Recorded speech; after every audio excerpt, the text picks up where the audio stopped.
Hello, my doves, and welcome to the Tarot, Tea, and Transformation podcast. We are now in episode 2, and it's Halloween, so happy Halloween.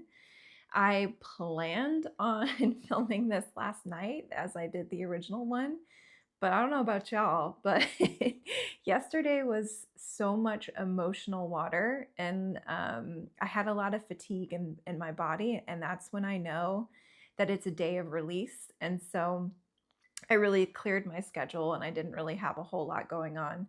And so I decided to do it today. And when I woke up this morning, thankfully the energy was there and waiting for me, and it felt like it was in flow. So here we are.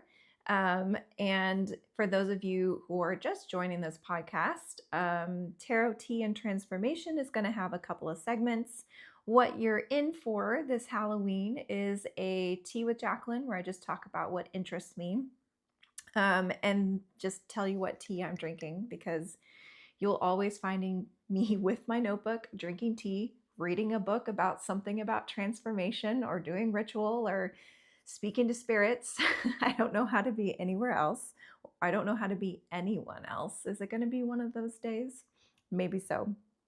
And then we'll get into the collective energy and how you can unlock the week ahead. And I will always put timestamps if you want to skip ahead to anything, because this is an hour-long podcast. That's definitely the material that I have to get through today. And then we'll go over a transformation topic, anything and everything to do with transformation, but I'll focus on a specific thing. And at the end, I will review a tarot or oracle deck. And I am so sorry. I got ahead of myself in the last episode and meant to rate, and I did not.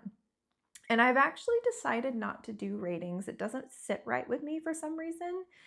So I'm still gonna review it, tell you what I think, show you the cards, but I'm gonna leave that rating system behind, and I think it makes it a little bit easier. So this is what you have in store for you, and you can check out the timestamps to skip ahead if you want to. So sit down, grab some tea, grab your journal, because I have a lot of things that are practical exercises, and take notes. That's another thing. If you work with me at all or you're a friend of mine, you know that messages are beautiful, and I think connecting with spirit is beautiful, but if we're not practically exercising them in some daily way and embodying them, then it's like, what's the point? Are we really moving forward? So have a notebook, take some notes, because there are some exercises you can do. You can always do them later as well.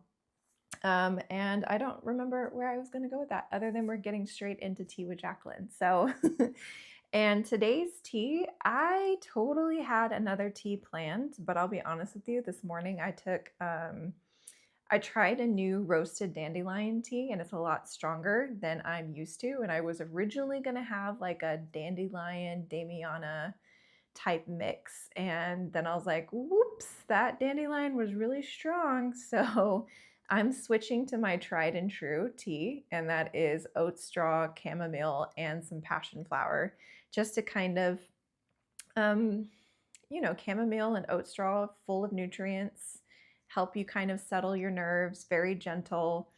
And if you're like me and you're spiritually sensitive, and you'll notice when you're working through something or integrating something, releasing it, you can hear kind of like a ringing in the ears, or like your nerves feel exposed.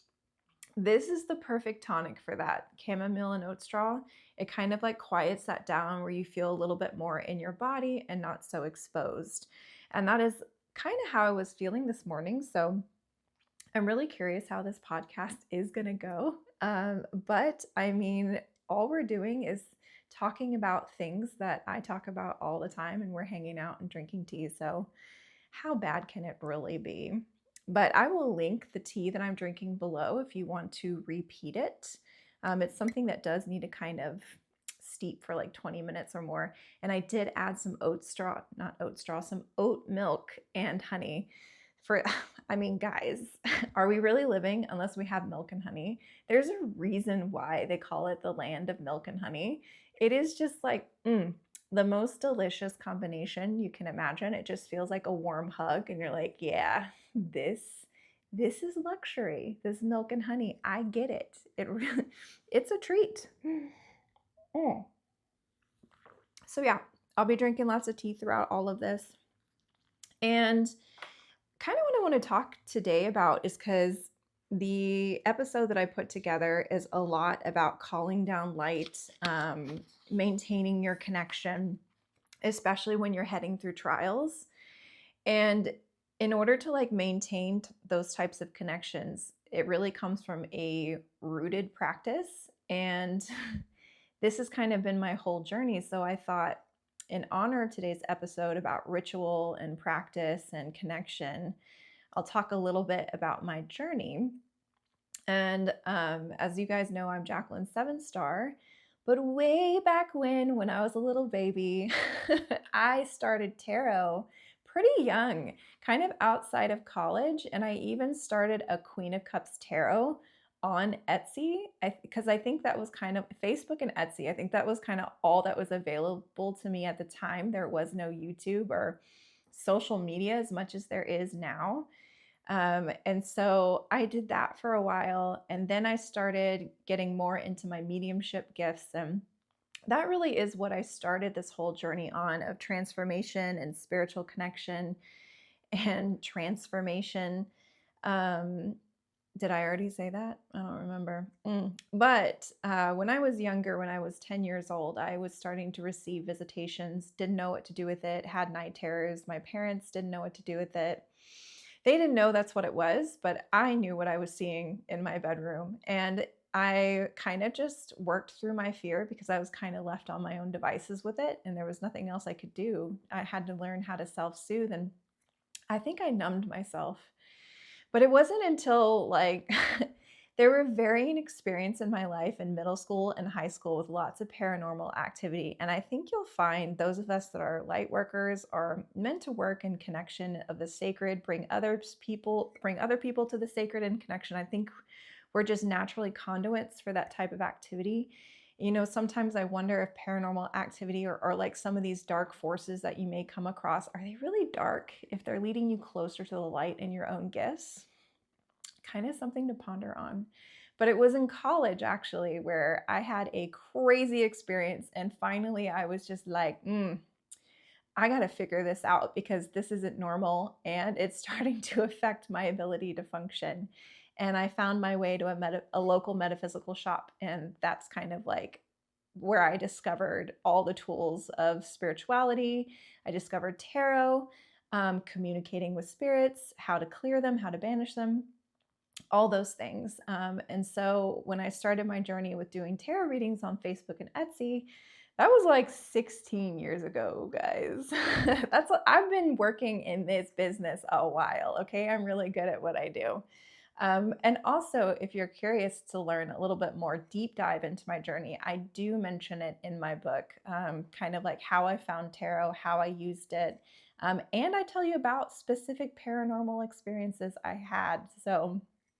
But what I'm trying to get at is that I've always been attracted to spirits. I've always been communicating with spirits, learning how to connect with guides. It was very natural for me. Honestly, like when that started happening, my world started to make sense, because before that door opened to me, I always felt kind of other. Like there was no reflection of who I felt like I was inside, which if I'm a wisdom keeper, a priestess, a master of ceremonies, an oracle, a scribe, do you really, that was just not walking around in society during my time of growing up. And I grew up in Houston, Texas. My parents were accountants in oil and gas. So you can imagine how different I felt and how elated I was to find that there was a whole tribe about this. And I really had to, a lot of what I've learned has been a solitary journey and solitary study. And what I'm trying to get to is, once I started doing mediumship readings, I really enjoyed that. And I did that for a couple of years and was very successful with it, but it is pretty heavy. And I'm thinking about doing spirit communication coaching. I haven't made that decision yet. I do have a couple of classes I've done before about that. You can kind of see it on my website, which is just something I've been pondering. But along the line of studying more about tarot, I learned about esotericism and that there are ancient mystery traditions that tarot what came from, like some of this occult science and mystical knowledge that's been passed down through centuries. The people that created the classic tarot as we know it were members of esoteric orders. And I did end up joining a few, and I'm still part of one, and maybe I'll talk a little bit more about that. But I started to learn a very rigorous academic study of transformation. And so you'll kind of notice that as I'm teaching on topics that I will, or even my readings here on YouTube, that I will start to bring in some of that knowledge. And just so you know, that's kind of where it comes from. And so I spend a lot of time studying some of those ancient practices that have been passed down through the generations. And I'm actually the reason I'm mentioning it is I'm going to be mentioning some of the best rituals that I've come across as a result of my studies, because it really falls in line with what we're talking about in terms of how you can unlock the week ahead, what the collective energy is. There's a couple of rituals that it was implying that would be really helpful for you guys to know. So that is where this information comes from. If you're just kind of wondering, who is this woman and what is her journey? So that's kind of like, I kind of deep dived into esoteric wisdom. And then, but I'm going to be absolutely honest with you. What was so amazing is the most profound experience that I've personally had in terms of transformation or coming home to myself and finding myself was coming into my own space and setting time every day to connect with spirit, receive messages, and write them down. And what amazed me is the things that I discovered in my own sacred space, in my own notebook, were very things that I was being taught in these esoteric orders that have been secret through the generations. And so that was a bit of a like aha moment for me. And the most that I've learned is from drawing tarot cards on a daily basis, which is why I wrote my book to begin with, because I truly think I walked the maze of the labyrinth and really got to this rooted place within myself, the path of return through tarot. And it was just drawing 3 tarot cards a day. And so I put in the book what I did to kind of get to this point before I went into a deeper, further study. But you don't need to join an esoteric order. You don't need to do all the rituals or follow the path working on the tree of life in order to get the personal return, which is all about finding yourself, finding your purpose, finding your flow. You don't have to do all of those formal things. And so it's really important to me not only to teach how to do this, walking this path and freeing the self and liberating the self and finding who you are and where you work in the world, how to co-create with the divine, just in your own space. And that's what we're going to be going through when it comes to how you can master the week ahead. And it really is talking about how you can seed that light in on a daily basis to keep you centered and balanced. And the transformation topic, I'm going to talk about routine and ritual in space. That is the literally building your temple, the foundation you need, and it's all you need is that connection with spirit and you giving yourself permission to find space every day to tune in, and it'll absolutely change your life. Okay, so that concludes Tea with Jacqueline. And I just also wanted to say, I am teaching a class of all of these principles. So kind of, as you know, I've been studying tarot and practicing tarot professionally for so long that I've kind of learned some of the most important things you do are way before you even pick up the tarot deck, and that there is a specific practice that you can do in order to get out of your head and access the answer to any question that you have. And so in this class, I actually share with you when I'm struggling or I'm having a challenge that I'm not seeing too well, what is the specific tarot practice that I do? How do I, before I pick it up, when I pick up the tarot, when I'm drawing cards, what spread am I using? What mentality am I using? I share all of that, and it's called the Oracle Secret. And I think I have that November 7th, Friday, November 7th. I will teach it live, and I discounted it to only $44. It's an hour and 15-minute class that teaches you a practice that literally can get you answers. And then not only that, but just practices and rituals anytime you use the tarot that make you better at reading. So it is taught live, but it will be recorded. So if you can't make it, I think it's at 11 a.m. Central. It's fun to do the class live, but it's also, you can definitely just listen to the recording later. And I always give handouts because I don't know who I am unless I give out handouts. So I just thought I would talk a little bit about that class, and I'm excited to teach that one again, especially since I literally just did that practice for myself yesterday. So I think it's kind of in flow. But okay, let's go ahead and get to the collective energy. How can you master the week ahead? What can we expect this coming week? So boy, we got a good one for you. And I'm going to drink some tea real quick to prepare. Oh, that milk and honey is so good. Okay, so the collective energy that I noticed is really high vibration, meaning like the way that it was kind of shown to me is that your connection with the divine is going to be the most important thing for you this coming week ahead.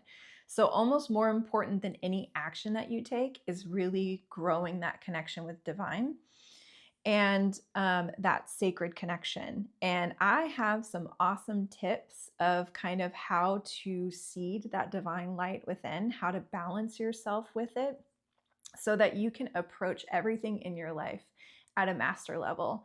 And when I say master level, what does that even mean? All that means is that you are approaching everything from the heart, and you're only doing things that make your heart sing. You're not wasting your energy in any way, and you're just in a really beautiful flow. And that you can kind of disconnect from the pain body, the fear, and the control, and get to live in your best life. So that's all that really it is. And so what I'm really sensing about this week and even the week ahead is there's a lot of you guys listening, a lot of people in the collective that are going through a dark night of the soul. And for those of you who haven't heard that term, I've always disliked that term. I don't know why. I couldn't tell you why. But all the dark night of the soul is that you are tested to your absolute limits. It's like absolute change. And you've seen this in previous videos. I've kind of talked about 555, that secret fire, the trials you go through in order to grow your inner power and your inner fire. It comes through trials. It comes through obstacles. It comes through challenges. And the dark night of the soul usually is so much has been stripped away from you. And a lot of times things are so quiet. It's because you're in a portal or a liminal space before the new life comes your way. And it's very difficult. And I'm really getting for this particular collective that it is really heavy. Like it is really making you trust more than you've ever had to trust. And the only thing that you can rely on as you move forward is divine support. Because maybe you're facing something insurmountable, impassable, impossible, all those M words. And so you really have to kind of let go into the abyss.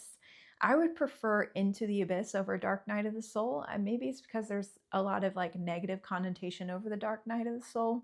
And I like to think Into the Abyss is where you are stripped of everything who you were before, anything that you knew, being called to let go of fear and doubt and worry, the pain body, and move forward in light, peace, and devotion, and trust that the divine will help you find your way. So here we are. That's where you are, into the abyss. But what is beautiful, and I keep saying this in other videos, is I'm seeing that you're so close and that things are going to really speed up. So kind of keep in mind as you're still going through this passage, this dark passage, this abysmal abyss passage, that it is going to end soon. You're really walking those last few steps off the edge of the cliff where you're just like, oh my God, I don't know if I'm going to make it. I don't know if I'll come back from this. And if that is how you're feeling, welcome. You are safe here. We're with you, and we're taking those steps of faith together. So when you're going through the dark night of the soul or into the abyss or something where you can only rely on your faith and your connection, it is great to have practices and rituals that help you see that divine light in order to help you keep moving forward from a centered place and relying on that sacred connection. And I got the pentagram. And so those of you who know esotericism or the craft or what have you, is the pentagram represents the 5 cardinal elements. Why is that so profound when it comes down to like sacred connection and manifestation? Well, the elements represent a direction on our earth, north, east, west, south. And each one of them have energies, and we all will face these types of energies in our life, sometimes within the same day. And if you know how to balance those energies, then you are a master of fate. You are a magician who knows how to respond to each type of energy that you may face, no matter what direction you're in. And then the 5th element is spirit, and is that sacred connection. And so some of the best ways when you're going into the abyss and in the dark night of soul is to banish any energies that don't belong. And a lot of practices over time, there's a reason why traditions have used banishing rituals using the pentagram, because it works. And let me tell you guys a little bit about magic and how it works, or the informational field. When multiple people, not just you, are saying the same words, doing the same movements, the field is listening. And over time, it's called an egregore. A container of energy grows in our universal consciousness and is tied to those words and movements. And if they've been done over a really long time, then it is very powerful. It's like having a password. And that is why grimoires or rituals that have been passed down over thousands of years are so powerful, simply because it's been said over and over again, and they've been charged over and over again. And of course, I could go into a deep dive about which types of rituals are more powerful than others and why, but this is not for today. But the reason I'm mentioning the pentagram and the different elements and the banishing rituals with the pentagram is because there is a ritual called the lesser banishing ritual of the pentagram. And a lot of esoteric orders, if you initiate into them, this is what they teach you to how to banish using the pentagram and intoning certain things. Then there is something called the middle pillar. And this one is absolutely one of my favorites. And it's where you're literally drawing light down into your crown, into your body. And what that does is allow you to hold light. And as I have learned, the more light you draw down, the more light you have in your body, enacting forces will start reacting in your external reality, because so within, so without. And if you're drawing down that pure divine energy into your body every day, the surrounding physical reality is just going to change. That's just facts. So I thought I would share with you guys one of the books that really helped me. Of course, the knowledge lecture from the orders is what really helped me with these rituals. I'm not going to go over the specific rituals, but if you want to learn how to do a banishing and how to do a middle pillar, pick up The Middle Pillar by Israel Regardie. And I think there's a certain edition that's the best. And I'm not really sure what it is. So maybe you can just look for it to look like this, but I'm sure any edition will do. But I love the way that Israel Regardie breaks down how to do this ritual, the banishing, as well as the middle pillar. And I do apologize. He teaches it mostly in Hebrew.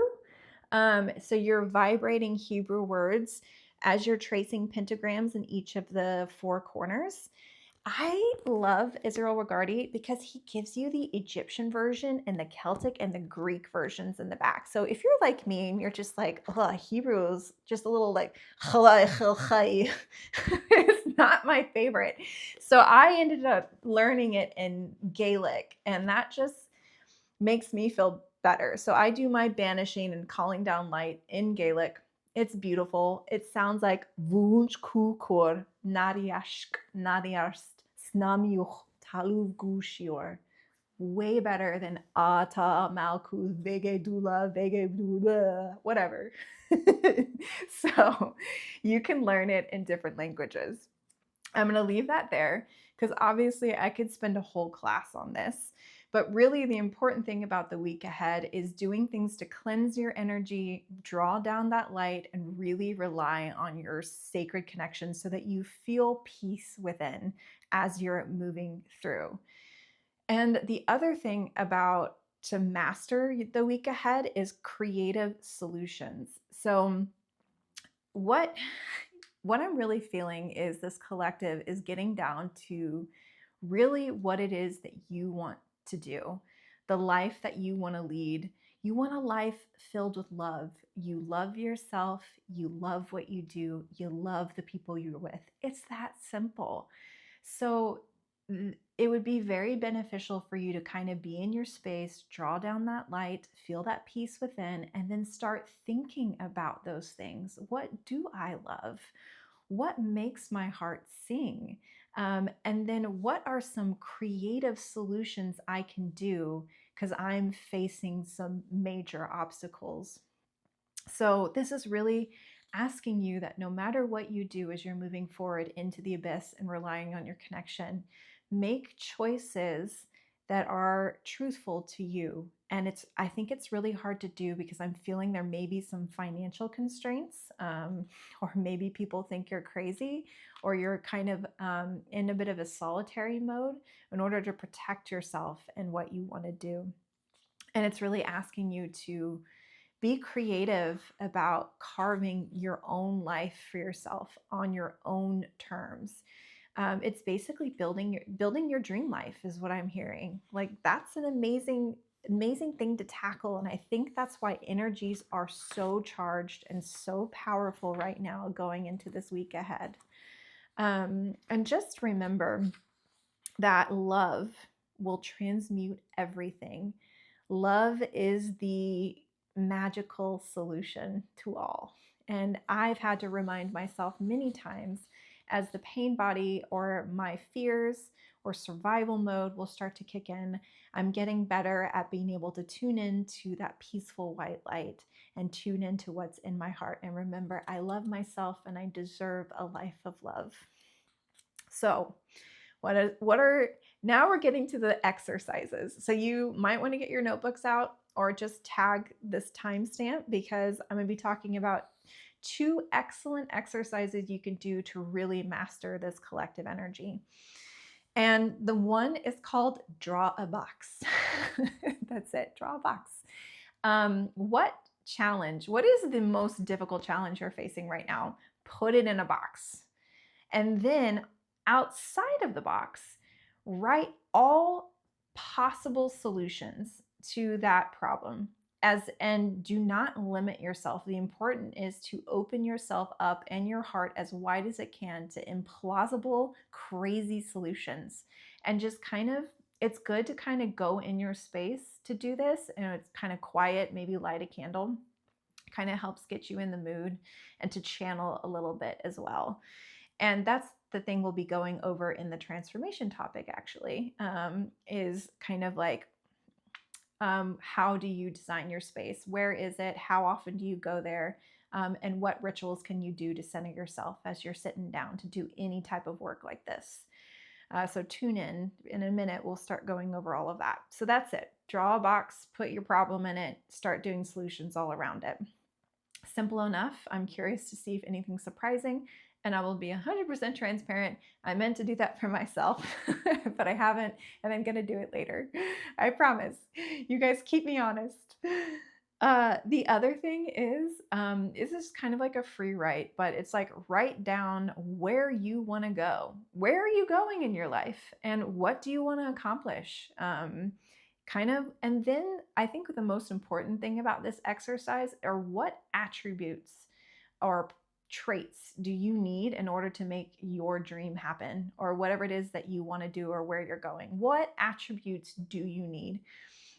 I think this is interesting that I didn't get the message about what do you need to act on, which was really fascinating to me. I guess embodying energy can be an act, but I think it's because what I'm sensing is the most important thing that all of us can do the week ahead is simply to trust, have faith, and really embody the energy and attributes of the life we want to do. It's almost like the ask as if type of mentality. Like, go ahead and embody who you want to be before it arrives, and do the things internally that is needed in order for you to bring this dream life. And don't forget to really think about what it is that makes your heart sing. And try not to be so rigid about it as you're writing it down. It can be absolutely arbitrary, because I'm looking at my journals, because I did this exercise too. And some of the things that I wrote down really surprised me, because you're not thinking, sometimes what we do when we write down, ooh, what makes our heart sing? Sometimes you try to package it in terms of career and really try to break yourself out of that and be like, what do I love? And that's how I got to tarot tea and transformation is because of this exercise that I did for myself. Because I was like, do you know what I absolutely love and can do all day? Tea with my friends, tea during my day, tarot. I can pull cards all day, study something new about one of the cards. It'll lead me down such a fun rabbit hole. And then I wrote like dance, baking. I mean, it can be anything. Start writing it all down, and then suddenly, if you go back like I did, I revisited it because I did this a couple years ago. I was like, huh, it was staring at me in the face. So that's what I encourage you to do, just to kind of write down the things that make you happy, because I think that is the other thing that's going to save us as we're in the abyss and the dark night of the soul, is how can we make our spirits happy? How do we keep the spirits happy? Because we've been through a lot. We've been on a hero's journey. Being in connection with the sacred is not for the faint of heart. It calls on a lot of trust and a lot of faith. And so if there are things that you can do to kind of lighten things up and have that playful energy, absolutely do it. And I kind of want to talk a little bit more about this. I didn't have this written down, but it kind of makes sense that I'm thinking of it right now. But it's kind of like, what would you do if you had we talked about this on our last podcast. Yeah. What would you do if you had all the resources in the world? Ultimate, like you had endless energy, endless money. You had, yeah, all the time to do it. What would you do? What makes you happy? What makes your heart sing? And try and give yourself permission, because if you are part of this collective, you recognize there's no one out there that is going to give you permission to do what you want but you. You may even try to argue with you. Other people might try to argue with you. But the point of this phase and mastering this week ahead is really staying true to yourself and what makes you happy no matter what. So go out there, get some creative solutions. Know that this time is about to end, and it's leading you to the most profound transformation you possibly could imagine. Just trustful and just remain in peace, prayer, and devotion and gratitude as you're stepping through the week ahead. Okay. let's get to the transformation topic. So, when we're talking about, having connection with the sacred, ritual goes hand in hand. Practice. That is why we call things practices, because they help us practice new things until they become integrated. And I really think the path of return and the hero's journey is just practicing to be ourselves and coming home to ourselves and knowing more about what our truth is, who we are, and what we want to do, and then humbly and beautifully walking authentically through our day and as a healed person, because that is the most powerful person in the world who can do that. Because it's freedom and you're giving other people permission to be free. So, what's so important about walking these paths, and everyone asks me all the time, like, what is the most important thing when it comes to transformation? What's the most important thing when it comes to having a sacred connection and living your purpose? I will say space every time. What do I mean by space? And I write about this in my book, which, if you guys are curious what it looks like, this is what it looks like. And in chapter 6 and 7, I go all over why I think space is so important. It's called Finding Your Space and a Case for an Altar. All it is practicing mindfulness. And doing this in a physical space is so powerful. You basically create a sacred space somewhere in your home. And sometimes you aren't able to have that much space, so you got to do it in a closet. If you're like me, I lived in a kitchen because I had nowhere else to go with 7 other people and 10 animals. So I ended up constructing a tent in the backyard. You got to do what you got to do. But if you're lucky, and eventually I was able to have an entire office as my sacred space, it'll happen, I promise. But anyway, so designate a space that you can come to and decorate it. This is kind of like your happy place so that you feel peaceful and good and it's just yours and nobody else's. And once you have constructed your space, then you go to it every day and perform ritual or some type of practice in order to open up your sight and your heart and your connection. And that is what is literally going to grow the light within you that starts changing your physical reality, and you start to get more into the core of who you are and your purpose. So simple, but so powerful. So if you're watching this and you don't have a space, it's somewhere that is sacred, create it and create it now. And then now ask yourself to go there once or twice a day. Me personally, because of this into the abyss energy, that dark night of the soul, I'm morning, afternoon, and evening because I'm on a literal trust fall, like nobody's business. So that is just me personally. But remember, when it comes to doing any type of routine, don't hold it so tightly. And I even have a chapter about that in my book. I feel like that I'm just plugging this, but I think because so much of what I'm talking about today is already in my book, so it kind of feels like I'm repeating myself. But it is an invitation to you to look deeper into what I mean about not holding on to a routine too tightly. There's a way to love yourself as you're committing to a new practice and make it pleasurable, because it is for your pleasure. Let's not forget that. Put play and pleasure into your space. It's supposed to make you feel good and be pretty and full of beautiful things. And coming into your space to tune in. Some of for me, what ended up being most powerful was drawing 3 tarot cards a day. And you don't even have to know tarot and the meanings to do that. And I outline that in my book. But you just draw the cards, you look up the meanings, you write them down, and you start thinking about it. And you'll start to notice patterns, and you'll start to see yourself, your mind being expanded to new experiences, and you're starting to integrate and initiate things in your life. It's powerful. It's all you have to do. What are some other things you can do in your space? That middle pillar and lesser banishing ritual, the pentagram, you do that in your space. Actually, honestly, consecrating your space with that is always good before you start. Breath work is a good thing to do in your space. Let's talk about breath work, because sometimes what's really helped me when I'm heading into this very narrow passage of trust fall with the universe, I will just take a moment and I'll just focus on the breath going in and out of my body and remembering, like, my body is safe, this breath is sacred. And sometimes just noticing the rhythm of your breath, drawing attention to it, can bring you back to center and into that higher vibrational state where you have connection to your higher self.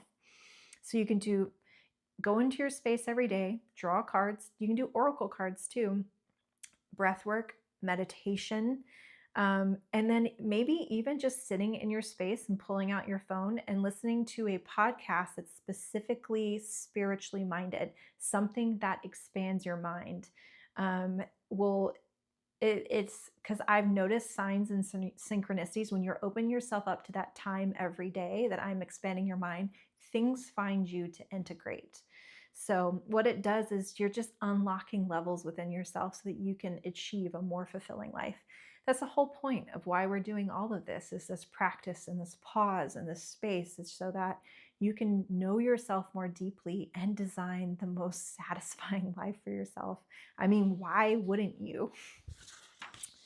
So yes, let's talk about balance. So the reason why I brought up the pentagram is because, this is my second book that I'm working on. It's called Using the Elements to Awaken the God Within. If you know the elements, like you can see the elements in tarot. They're represented by the wands, the pentacles, the swords, and the cups. So they are each of the elements. There's a reason why tarot has that, and it's because each element can correspond to a certain energy that you can experience. And if you can balance each one of those energies within you, you are unshakable. You are a master of your reality. So let's talk about that a little bit. So, what is Earth? So, Earth is considered the north direction, and it is the physical body and material reality.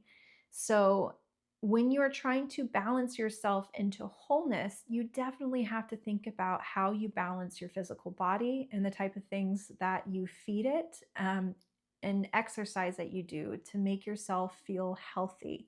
And what I found in this journey, and I'm writing about this in my book, is that you'll be surprised about what is healthy and feeling good to you. Like it's like a lot of elemental work also helps you unplug from mass conditioning and really tune into what feels good to your body, what feels good to your mind, your emotions, what have you.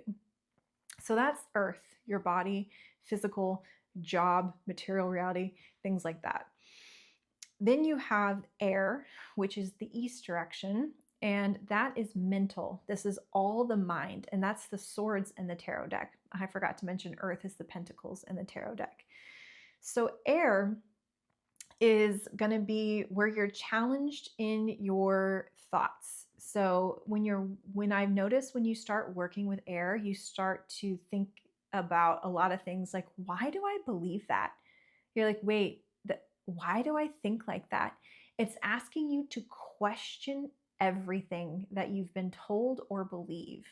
It's like unplugging from mass conditioning. So that's kind of when you start dealing with the air element. And then air is also learning how to clear your mind so that it isn't as noisy and it doesn't thwart you. So again, that's another thing you have to think about in terms of being centered and balanced, is the mental energy and then your body energy.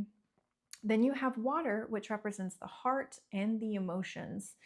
And so that's another thing that can take us off balance, right? So you start to think about original wounds.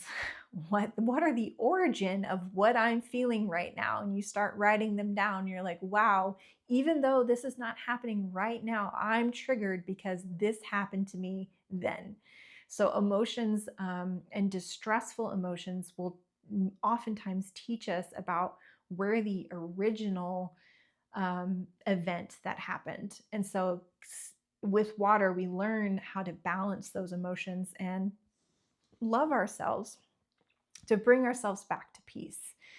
And then finally, you have fire, which is south, and that is creativity, how you act or create on something. So you have the wands, right, in tarot, and we have to learn the balance of how to act on our desires.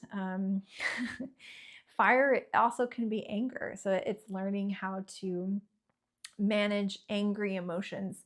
And fire is also truth. So, and having too much fire is oppressive as well. So what I mean by like fire is also truth, fire illuminates things and burns things away. So when you're working with fire, I've often known that it's going to burn away things in your life that are no longer true for you. So that's kind of like working with fire.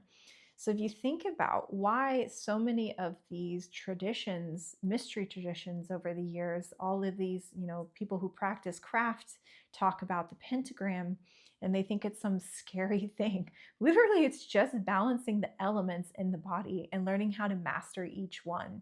Because if you're able to master each one of those things, including the fifth element of sacred connection, you can remain centered. And what happens when you're centered and calm?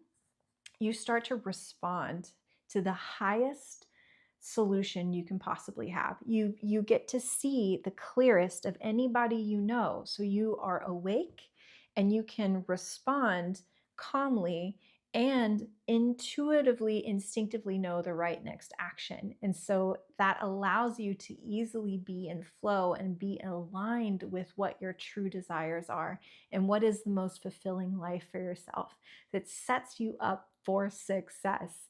And that is why the elements are so powerful and why space in coming to your space and that pause is so powerful, because when the inner temple, and I'm calling this building the inner temple, is at peace, guess what? Suddenly the temple is your physical reality and you experience peace outside of yourself and you start to flow and attract even more beautiful things into your life.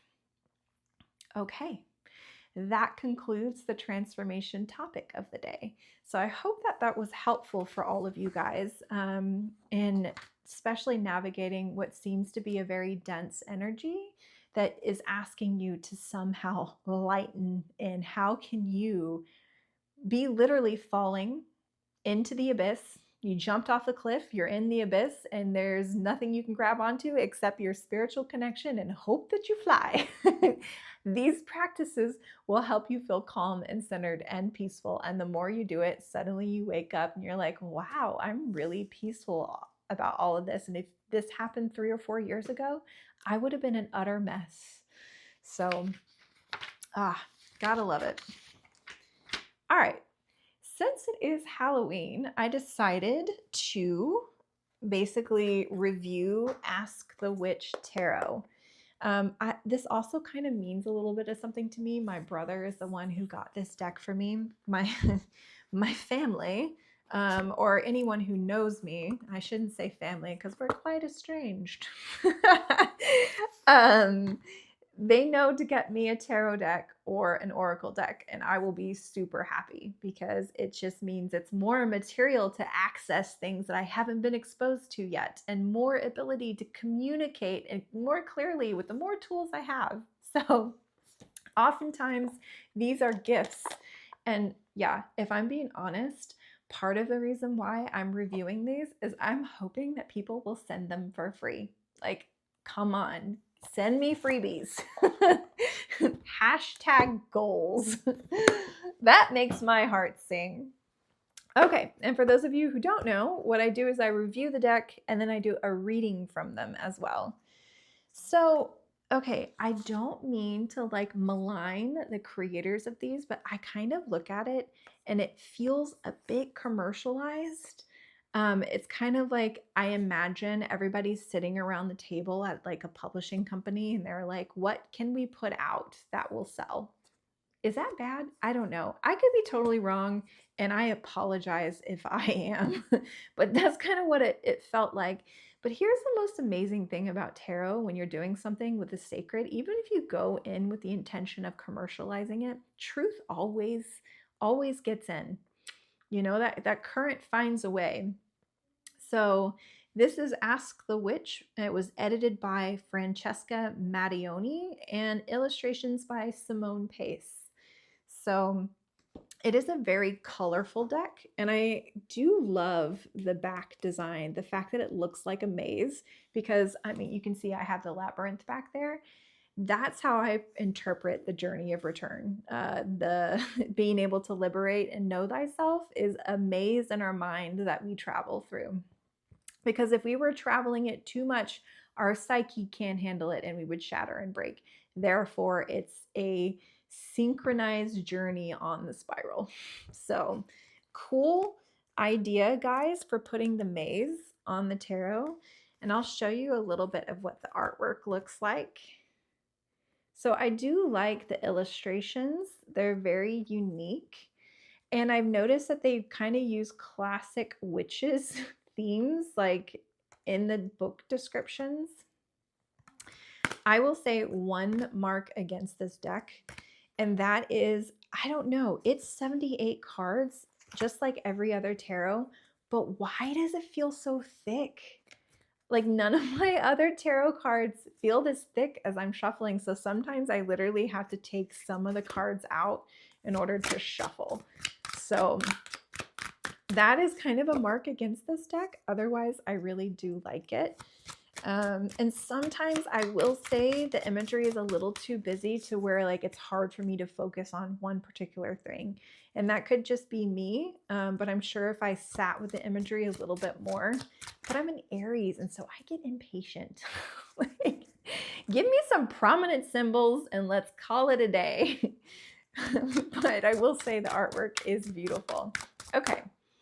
In honor of Halloween and using our Ask the Witch Tarot spirits, what does the collective need to hear? Whoop, there went one. I'm going to try and get 3 if they'll let us. I don't know if they will. Okay, great. I think that was 3. Yes.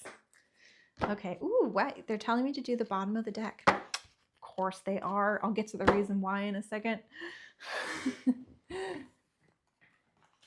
Okay. Are these reversed? No. Okay. I'm hearing they're not reversed. So for those of you who've always wanted to work with reversals and you like to shuffle like I do with them flying out and you're like, were these reversed or not? You may not be able to trust your instincts as fast as I have. It's only because I've been doing this for 20 years, guys, that I can tune into myself and it's as clear as a bell. But if you are struggling to whether or not to know something's reversed or not, usually what I recommend doing is getting out the booklet, read both ones, the upright as well as the reversed. I promise you something in your body will know. And I also have practices in my book that teach you how to tune out things that are unhelpful and things you can do before you read tarot so things are a bit more clear and you're not confusing yourself, because that does happen. All right, I apologize. The teacher hat is back off. We have Ace of Swords. We have the 8 of Pentacles, which I think that's 8. I'm assuming 1, 2, 3, 4, 5, 6, 7, 8. I thought so. 8 of Pentacles.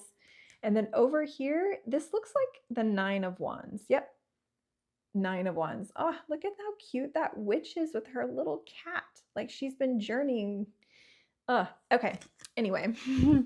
And then it asked me to do the BDE. Yeah, I know. Bottom deck energy, guys. So dirty. But the BDE is the 6 of Swords. And this, to me, is kind of Dark Night of the Soul energy. But what it really calls to, what I like about the 6 of Swords, it's about movement and travel. But to me, it always means like traveling and portaling to a brand new place, into your new life, and you're leaving everything behind. So you're releasing everything that you knew that no longer serves you. And because you're on the water, that means you're also leaving behind the pain body, like painful, disruptive upheaval of emotions, and you're learning to balance those and not have them rule your life anymore. So congratulations for conquering the emotional body. For those of you who are listening, this card is the confirmation that you have moved past it, you're working on it, and you're heading to that new shore if you aren't there already. You have the Ace of Swords.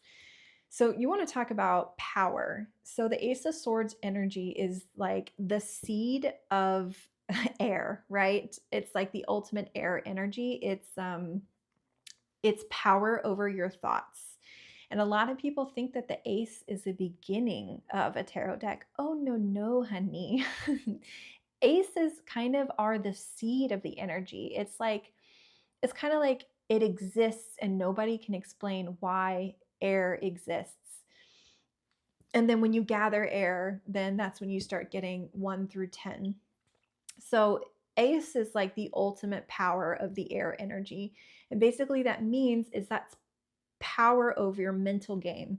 So I'm seeing power over your emotions, and I'm seeing power over your mental game with that Ace of Swords. And this also can be inspired ideas. So start looking for aha moments that seem to come out of nowhere. So I love that we were talking about the pentagram, and we already have water and air, the emotional body, and the thoughts already mentioning. So master the emotional body, and you're mastering your thoughts, clearing your mind so you feel these inspired ideas and you make choices that are logical and true to you because you understand you have the power to do so. The Ace of Swords is all about using your mental power, your inner fire to make decisions. And then I have, this is a kind of like bless us all, because when you're dealing with the dark night of the soul, this tells me this collective is tired, that there's so much that you've gone through that has been stripped away from you, and you've been doing this alchemical work within you that you're just exhausted and you're being asked of even more just to get to the other side. And so this is acknowledgement that yes, we know you're tired, but keep going, keep at it, and rely on your trusty furry companions. I don't know why that's popping out to me. So I think this is like, if you ever need a moment to kind of bring yourself back to center, hug your cat, hug your dog, bring yourself back to the present moment. Maybe kind of take a moment. You may need days, like personally I did, where I could do nothing but rest and pet my dogs and feed myself and just process a lot of emotions. And so hug your animals close and keep going. My beautiful traveler, this is another traveling card. This is a traveling card. Like we are in the, what I'm hearing is in the narrow channel of right before the radiant sunrise breaks through over the horizon, and you will be so glad you didn't stop going. And then here, I love the 8 of Pentacles. So I've actually seen this a lot on YouTube recently. I think it's in our collective. And I think it's interesting to note that we also have 9-9. Nines are a lot about the moon and wish fulfillment. And this is what's kind of hilarious, is everything that we've been talking about today is kind of like the 9 energy. 9 is Yesod on the tree of life, and it is also ruled by the planet, or not the planet, the moon. And so things may seem foggy, things may seem uncertain, you may feel abandoned by your guides, but that's simply because they want you to recognize your own power and make your own choices and stay true to yourself and work and craft things that are important to you. So we were talking about creative solutions, right? This is asking you to be creative, to think of creative solutions to your problems, and to do something to really think about, especially if you're thinking in terms of career and ways to support yourself financially, what is something you can do that is a repeatable process and that brings you joy? What can you create? What inspired thought and action can you create and do on a regular routine basis to bring in finances for yourself? And this is kind of like work study. It's a steady stamping coins in your craft. So that's the other energy of this card. So as I'm kind of taking it in, looking at the double nines, and oh, I'm sorry, it wasn't double nines. It was just 1 9 and an 8 of Pentacle. Whatever. This makes 9. the 1 and the 8. But that's what I'm kind of seeing is have control, not control. Embrace and love yourself, your emotional body, your thoughts. Love yourself through all of this as you're thinking about how to move forward. Keep calm and carry on, I think is the key word for this entire message. I love that. I think we have, maybe I can get away with just a little bit of looking at the booklet. Let's look at just one card, shall we? Let's look at the 8 of Pentacles. So this is what the booklet looks like. I have to say, really great. A+ on presentation. It's even color printed, which is nice. The positive aspect of this card is care, quality, competence, concentration on the job, and ability. And I'm just going to read it to you, just this one, and then we'll kind of sign off for the podcast. But the Witch of the 8 of Pentacles concentrates on her work as though it is one of the most enjoyable of jobs. No one can distract her. She is cultivating her inner child for whom play is a very serious thing. Whoa. And at the same time, takes full responsibility for the success of her endeavor. She is capable, persevering, humble, and satisfied. She is never bored, nor does she worry if she will be recognized for her work. After all, every result is the sum total of its details of quality and daily focus. How beautiful is that? And I love that it mentioned be serious about your play, because when you're going into the abyss, it feels very serious and you're being asked to play, and that can be hard. But if you were following some of the practices I mentioned, you can bring yourself to a peaceful place and just play and work on your craft and put quality and put your heart, soul, and authentic presence, and you can have faith that it will all compound and be sent back to you. So I will end it there. As always, it is an absolute joy and pleasure to do this and hang out and talk about tea and tarot and transformation. Also, I've opened up my books. Like, you'll love that my schedule is free and clear. If you want a personal reading from me, I will link it down below.